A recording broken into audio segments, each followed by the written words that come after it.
Okay, let's do this.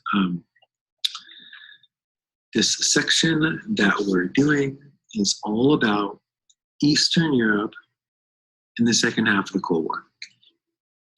We learned the real basics, the borders. Let's review. After World War II, the Soviet Union controlled almost all of Eastern Europe and most of the Balkans, except for Greece, Albania, and Yugoslavia. So by 1949, the Soviet Union controlled East Germany, Bulgaria, Romania, Poland, Hungary, and Czechoslovakia. And really, these three, and there in Germany, are going to be the hardest to control. And the main reason is because, well, specifically Czechoslovakia. Czechoslovakia was probably the most westernized Eastern European country. We can argue that this is really Central Europe.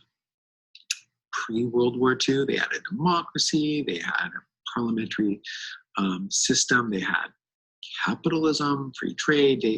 They were as Western as France or Germany, or they were very pro-Western. And they're not going to be happy to be controlled by communists. In Hungary, specifically the city of Budapest, remember, Hungary was working for a really long time to get away from Austria. Their movement will be more about independence than about capitalism and democracy and Enlightenment ideals. And Poland had been eaten up in the 17 and 1800s. Then they were given a new life after World War I. And again, they didn't want to give it up. They also were very Western leaning. These countries we want to call Eastern European countries, we're going to look at them on the map. They're probably more Central European countries, right? So here's your Western Europe, your Britain, Ireland, Spain, Portugal, France, Italy. But look, here's the middle of Europe. Where is the middle of the Europe? Well, maybe it's Italy. I don't know. But Poland and Czechoslovakia and Hungary, they're right in this central zone. Arguably, the eastern part of Europe now is going to be this part of Europe, which you don't see today. There are countries, Belarus and Ukraine are here. So I don't know what you want to call Eastern or Western or Central, but I'm going to say that these are more Central European countries than Eastern European countries. They are not. Poland is Slavic, but Hungary is Magyar, is mixed. And Czechoslovakia is very. I mean, it is Czech. It's ethnically Czech, but I'm going to say they're much more German culturally, much more connected to Germany, say, than to Russia. In Germany, I'm going to say is Central Europe. Right? Middle Europe is Germany. So if you're more connected to Germany, you're more Central Europe. In Southern Europe, right, they're different also. Italy, Greece. Is Greece Eastern Europe? Well, maybe it's on the eastern half, but it's not Eastern Europe. It's not Slavic. It's Greek. It's Hellenistic. It's very different culturally than that part of Europe. We'll call that Southern Europe. With Spain and Portugal, also very different. Latin, Greek. Okay, so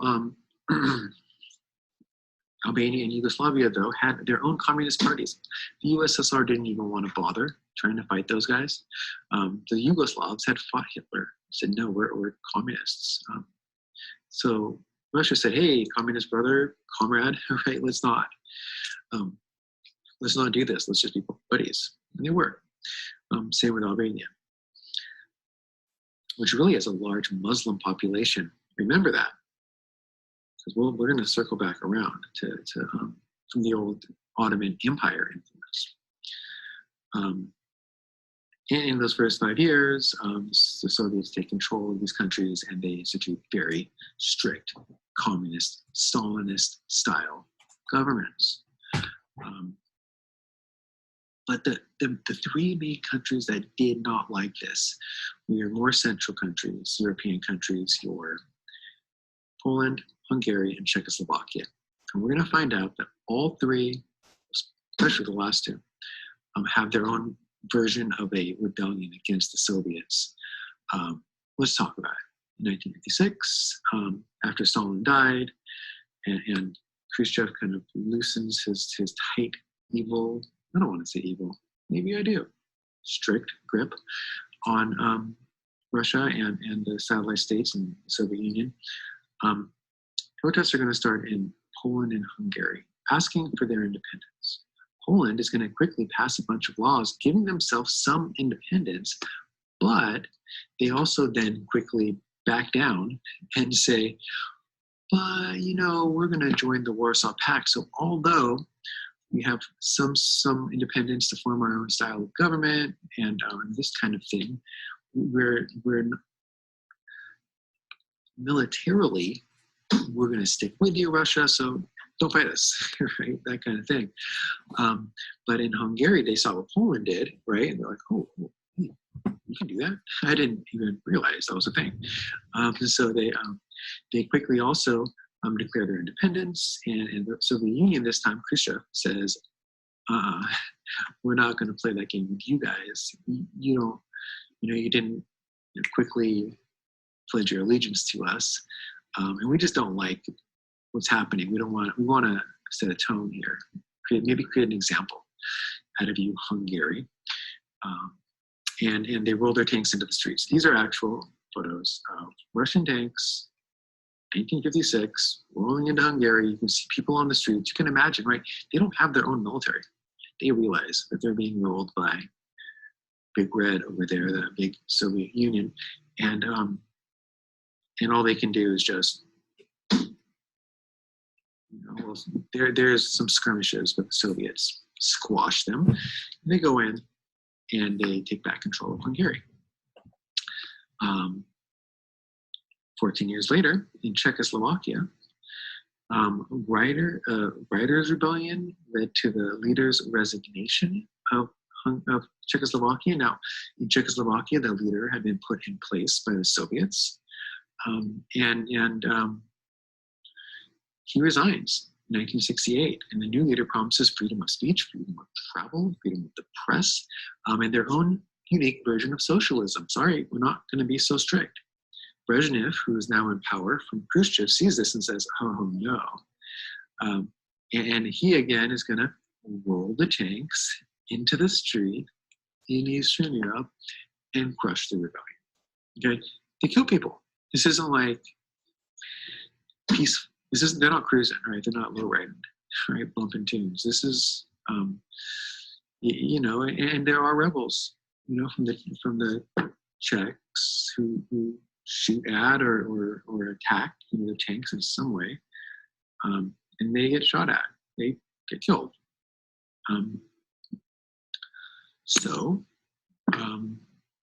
That doesn't work out well for them.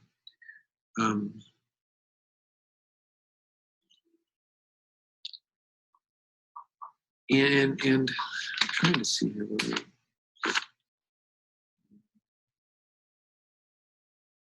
So the book kind of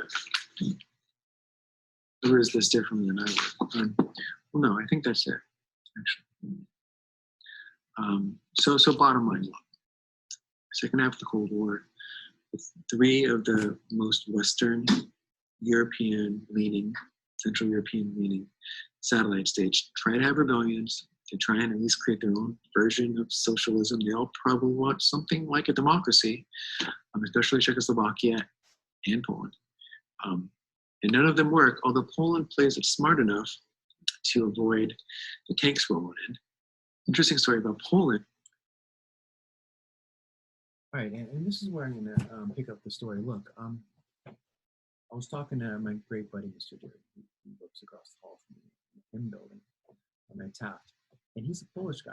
He moved here from Poland as a late teen. And he was telling me a story. So I said, so what happened? Because he was like, oh, we got kicked out. And I said, really? So yes, because we were rebels. The Geary family are rebels. He's a hilarious guy. And I said, so what happened, right? He goes, well, first off, my dad was a Air Force guy from Poland, Mr. Deary, our econ teacher would say. And the Russians had showed up in Poland in 1959, and they expected him to speak Russian to them. Now, he spoke Russian. Europeans often speak multiple languages, but he refused to. And he spoke at them in Poland, and he was arrested. Okay, and his family was deported. They quickly just said, okay, now you're in jail, and the rest of your family is out of here. Geary also had a funny story about how when he was in school as a middle school kid, he was asked to name his favorite woman historically. And they gave them two choices, and both were like connected to communism. And Deary wrote about Cleopatra, this really long thing about the Egyptian Cleopatra, who was not one of the two choices. And he got suspended from school and like expelled and kicked out of the school simply because he didn't choose one of the two choices that they gave him, although they were supposed to give him choices about your favorite all-time historical woman. That's communism for you, right? That's they pretend to give you choices, but you don't really have choices, right? It's like, do you want to like, it's like, it would be like if you lived in my country, which I'm making up right now, called Marina Land. And when the Lakers were on TV, I would give you two choices. You can either like root for the Lakers to win or root for the other team to lose. That's it, right? There's not really a choice. By the way, that is how my country would work too. I would be a dictator, and it would be Lakerland, Marina Land, Lakerland.